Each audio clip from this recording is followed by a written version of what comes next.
बरपेटा रोडआव सासे आइजो ड्राग्स फालांगि हमदों। ड्राग्सनि हेंथायै बरपेटा रोड पुलिसनि गोख्रों नायबिजिरनाय। आसाम नाङैनो आसाम पुलिसा ड्राग्सनि हेंथायै गोख्रों नायबिजिरनो लानाय बायदिनो टाउन सहर गामि ड्राग्सनि निसा लाग्रा आरो ड्राग्स फालांगिरिफोरनि सायाव संदाननाय हाबाखौ मावबोगासिनो।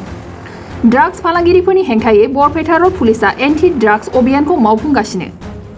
बरपेटा रोड पुलिसनि आईसी देबानन्द दासनि दैदेननायाव बरपेटा रोड पुलिसनि संदाननायाव पुलिसनि खैसाराव गोग्लैयो गोबां लाख रां आरो ड्राग्सजों लोगोसे सासे आइजो ड्राग्स फालांगिरि हमजादों। खौरांनि बायदिब्ला दिनै सानजौफुनि 1 रिंगासो समाव बरपेटा रोडनि 9 नं वार्डनि बेन्दिंआव थानाय आजाद नगरनि रेलवे क्रसिंनि खाथियाव थानाय बरपेटा रोड पुलिसा संदाननानै आइजो ड्राग्स फालांगिरिखौ खानो हायो। हमजानाय ड्राग्स फालांगिरि आइजोआ बरपेटा रोडनि आजाद नगरनि 26 बोसोर बैसोनि ममताज खातुन। हमजानाय ममताज खातुननिफ्राय 42 ग्राम हेर'इन ब्राउन सुगारजों लोगोसे मोन 29 टा कन्टेनार गंसे मबाइल फन हमनो हादों। बरपेटा रोडनिफ्राय अनजय बसुमतारीनि खौरां। এইটো আজি আমাৰ বৰপেটা ৰোড থানাৰ অচি ছাৰৰ নেতৃত্বত এটা খবৰ পোৱা গ'ল।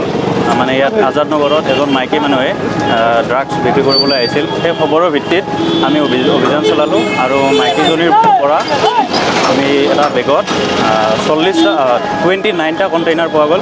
তাত 40 গ্ৰাম টোটেল ড্ৰাগছ পোৱা গৈছে। সেইটোৱে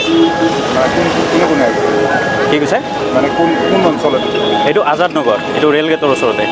ইয়াতে মানে আপোনাৰ ইনফৰমেশ্যন আছিল ইনফৰমেশ্যন ভিত্তিত পোৱা গৈছিল এইটো।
क'क्राझार नोगोर मावसारि आफादनि सिङाव थानाय रायजो राजाफोरनि थाखाय मोनसे गोनांथार फोसावथाय।